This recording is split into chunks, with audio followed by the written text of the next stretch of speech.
سورہ یونس کل کے درس میں ایک آیت کا ذکر ہوا تھا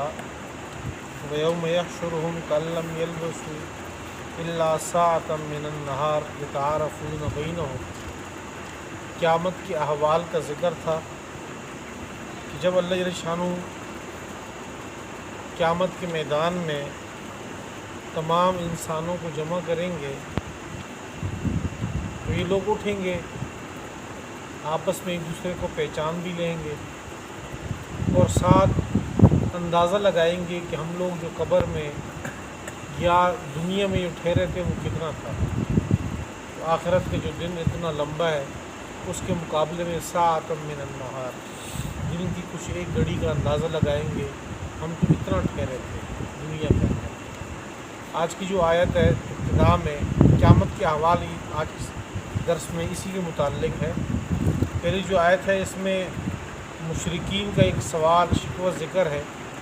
وہ یہ کہتے ہیں کہ وَيَقُولُونَ مَتَىٰ هَٰذَا الْوَعْدُ إِن كُنتُمْ صَادِقِينَ، کہ اللہ کا یہ وعدہ قیامت کا جو آپ کہتے ہیں کہ تمام انسان دوبارہ زندہ ہوں گے، یہ کب ہوگا؟ تو چونکہ سوال یہ آپ صلی اللہ علیہ وسلم سے مشرکین نے بھی کیا، کیونکہ مشرکین تو اس بات کا مذاق اڑایا کرتے تھے کہ وہ یہ کہتے تھے کہ جب ہماری ہڈیاں گل سڑ جائے، بوسیدہ ہو جائے، ہمارا جسم کیڑے کھا لیں قبروں کے اندر، ہم جب ختم ہو جائیں تو کیا ہم دوبارہ اٹھائے جائیں گے؟ عظاما نخرا، ہڈی ہماری بکھر جاتی ہے، پورے پورے جاتی ہیں، بوسیدہ ہو گل سڑ جائے گی، بڑی عجیب بات ہے۔ سورہ یاسین کے بالکل آخری رکوع کے اندر بھی مشرکین کا ذکر تھا۔ تو ایک طرف سے مشرکین بھی تعجب کا اظہار کرتے، دوسری طرف سے صحابہ بھی کے ذہن میں بھی جو پکے ایمان والے تھے ان کے ذہن میں بھی یہ سوال اٹھتا تھا کہ قیامت کب آئے گی۔ تو 19ویں سپارے میں 9ویں سپارے میں سورہ انفال سے پہلے جو رکوع تھا اس سے پہلے وہاں صحابہ کے سوال ذکر تھا کہ قیامت کب آئے گی، اور حدیث جبریل جو مشہور حدیث ہے جس میں حضرت جبریل علیہ السلام انسانی شکل میں آپ صلی اللہ علیہ وسلم کے پاس تشریف لائے تھے اور دوزانوں ہو کے بیٹھ کے کچھ سوالات کیے تھے، صحابہ کو دین سکھانے کے لیے وہ تشریف لائے تھے۔ ان سوالات میں جہاں مل ایمان مل اسلام، اسلام کے بارے میں، ایمان کے بارے میں سوال ہوئے تھے،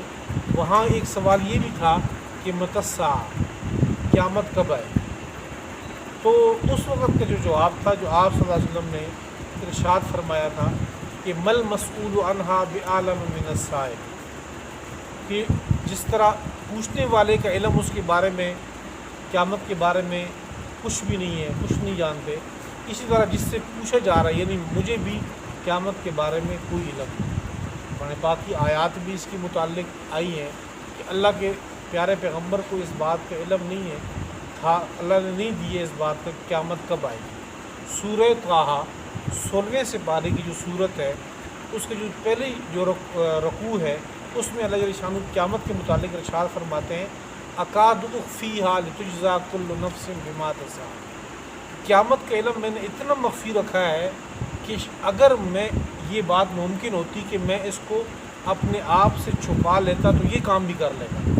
یعنی میں اپنے آپ کو بھی پتہ نہ لگنے دیتا قیامت کب آئے گی۔ اللہ تعالیٰ نے اس کو اتنا مخفی رکھا ہوا ہے۔ تو وہ سوال تھا جو مشرکین کر رہے تھے کہ یقولون متی ھذا الوعد، یہ جو وعدہ آپ ہمیں دلا رہے ہیں قیامت کا یہ کب آئے گی؟ تو اللہ کے پیارے پیغمبر کو اللہ تعالیٰ نے یہ ارشاد فرمایا کہ آپ یہ کہہ دیں اپنی امت کو کہ لا املک لنفسی ضرا ولا نفع،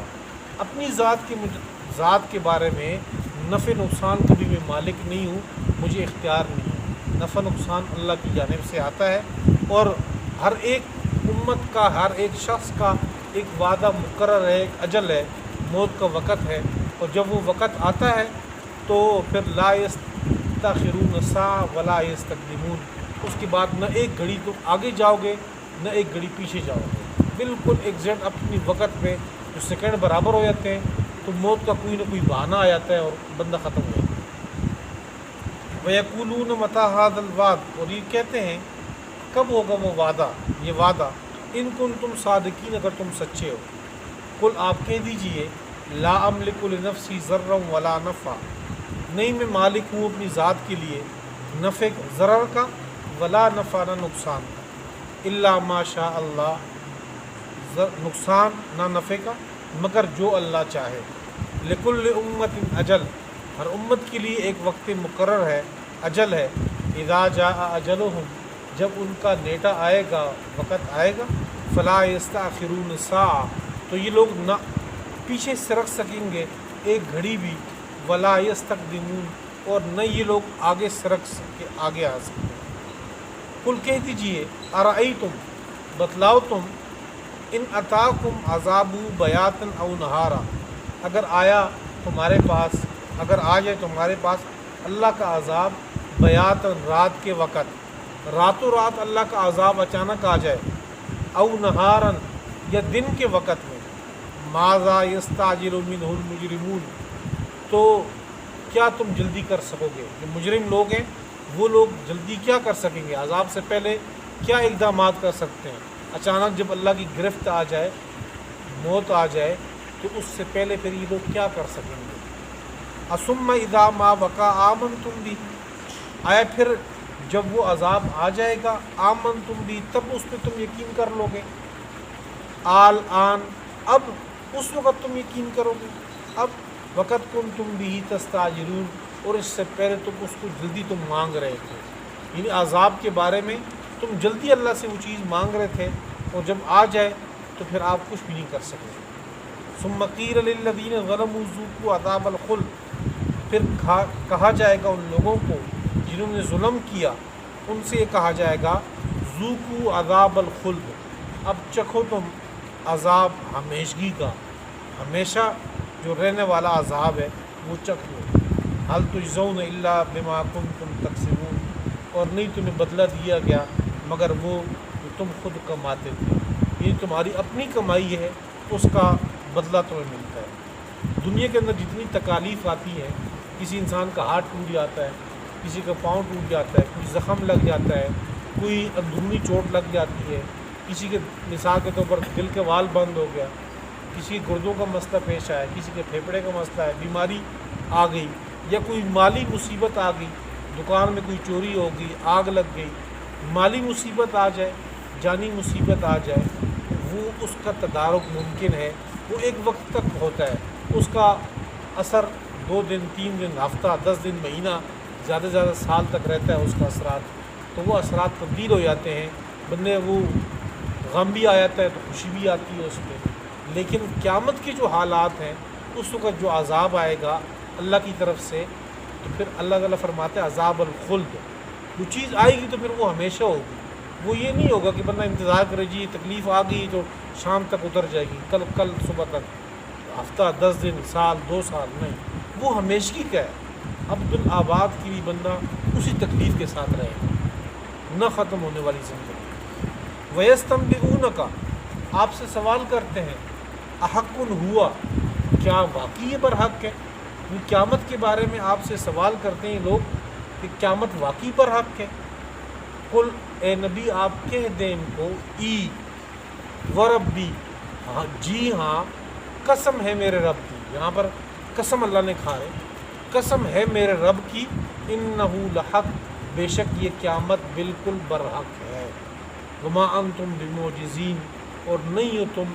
عاجز کر دینے والے اللہ کو، کہ اللہ کہ تم عاجز کر دو گے اور اللہ تعالیٰ قیامت نہیں لائے گا، نہیں لوگوں کو حساب و کتاب بھی اٹھائے گا، ایسا ممکن ہے۔ اور قیامت کے احوال کے متعلق اگلی آیت میں اللہ علیہ السلام اشارہ فرما رہے، اس کا مفہوم ہے کہ جب قیامت کے احوال آئیں گے تو اس وقت جو مجرم ہوں گے، اگر ان کے پاس، اس ظاہر بات اس وقت تو بندے کے پاس کچھ بھی نہیں ہوگا سوائے ان اعمال کے جو اعمال انسان دنیا میں کر دیتے ہیں، وہ نیک اعمال یا وہ برے اعمال وہ بندے کے ساتھ ہیں، بندے کے ساتھ کوئی سونا چاندی قیمت پیسے وغیرہ کچھ بھی نہیں۔ اللہ فرماتے ہیں کہ اگر بندے کے پاس وہاں کچھ پیسے ہوتے، وہاں پر سونا چاندی یہ خزانے ہوتے جو دنیا میں ہیں، اور بندہ اس وقت جب عذاب کی کیفیت آئے گی سامنے، بندہ یہ چاہتا کہ سارا کچھ جو میرے پاس ہے یہ میں دے دوں اور میں اپنی جان چھڑا لوں، تو اس وقت تو دینا چاہے گا، ہوں گے بھی پاس نہیں۔ اگر بالفرض اس کے پاس ہوتے تو وہ سب کچھ دے کر اللہ سے یہ عذاب سے جان چھڑانا چاہتا۔ تو یہاں پر تو ہے کہ بھئی صرف فدیہ دیتا۔ دوسرے مقام پہ اللہ جل شانہ فرماتے ہیں ما تقبل منہ، پھر اللہ وہاں قبول نہیں کرے گا۔ یہاں پر اللہ کا عذاب 1 روپے 2 روپے، یہاں پر ایک اللہ کے راستے میں 1 روپے بھی دے دو تو 700 روپے تک کا ثواب چلا جاتا ہے اس کا، 10 روپے دے دو 7000 تک ثواب چلا جاتا ہے۔ یہ تو جو قانونی طریقہ ہے اللہ اس کا ثواب دیں گے، اور غیر قانونی مطلب یہ ہے کہ جو اللہ چاہے جس کا اخلاص زیادہ ہو اس کا ثواب اور بھی زیادہ بڑھ جاتا ہے۔ جہاں کچھ کھجوریں لوگ اللہ کے راستے میں دیں تو اس کا ذکر اللہ تعالیٰ خود قرآن پاک کے اندر کرے، ان لوگوں کی تعریف بیان کرے۔ اللہ کے ہاں یہ نہیں ہے کہ اس نے 1 روپے اللہ کے راستے میں دیے، اس نے 1 لاکھ روپے دیے۔ ہو سکتا ہے کہ جس نے 1 روپے اللہ کے راستے میں دیا ہو اس کا اخلاص اتنا بڑا ہو وہ 1 لاکھ سے زیادہ بڑھ گیا ہو اس کا ثواب۔ تو دنیا کے اندر وہ 1 روپے وہ اللہ کے عذاب سے بچا سکتا ہے، کل قیامت میں وہ 1 لاکھ یا 1 کروڑ بھی دے تو وہ اللہ کے عذاب سے بچا نہیں سکتا۔ وَلَوْ أَنَّ لِكُلِّ نَفْسٍ ظَلَمَتْ، اور اگر ہوتا ہر اس جان کے لیے، ہر نفس کے لیے، ظلمت جس نے ظلم کیا، اگر اس کے لیے اس کے پاس ہوتا ما فی الارض، جو کچھ زمین میں ہے، زمین کے اندر جتنے بھی خزانے ہیں سارے اس کے پاس ہوتے تو لفتدت بھی، تو وہ فدیہ ادا کرتا، اس کا بدلہ دیتا کہ یہ سارے مجھ سے لے لو لیکن عذاب سے میری جان چھڑا دو۔ وَأَسَرُّ النَّدَامَةَ لَمَّا رَأَوُا الْعَذَابَ، اور ندامت کو ظاہر کریں گے، افسوس کو ظاہر کریں گے، لَمَّا رَأَوُا الْعَذَابَ، جب لوگ عذاب دیکھیں گے۔ یہ مجرم لوگ جب سامنے قیامت کے احوال سامنے آئیں گے، جہنم سامنے آئے گی، اس وقت جو ہے وہ افسوس کے ہاتھوں، اپنے افسوس کی وجہ سے اپنے انگلیوں پہ چک لگائیں گے، دانتوں کے ذریعے کاٹیں گے اپنے آپ کو کہ ہم کیا کر بیٹھے دنیا کے اندر، ہم اس کا انکار کرتے تھے، اس کا مذاق اڑایا کرتے تھے، وہی چیز ہمارے سامنے آ گئی۔ وَقُضِيَ بَيْنَهُمْ بِالْقِسْطِ، اور ان کے درمیان انصاف کے ساتھ فیصلہ ہوگا، فیصلہ کر دیا جائے گا۔ وَهُمْ لَا يُظْلَمُونَ، اور ان پر ظلم نہیں کیا جائے گا۔ الا، خوب سن لو، ان للہ ما فی السماوات والارض، بے شک اللہ ہی کے لیے جو کچھ بھی آسمانوں میں ہے اور جو کچھ زمین میں ہے۔ الا، خوب سن لو، ان وعد اللہ حق، بے شک اللہ کا وعدہ برحق ہے۔ ولکن اکثرهم لا یعلمون، لیکن اکثر ان لوگوں کی جانتے نہیں ہیں۔ وہ یحیی، اللہ وہ ذات ہے جو زندہ بھی وہی کرتا ہے، وہ یمیت، اللہ موت دیتا ہے، وإلیہ ترجعون، اور اسی ہی کی طرف تم لوٹائے جاؤ گے۔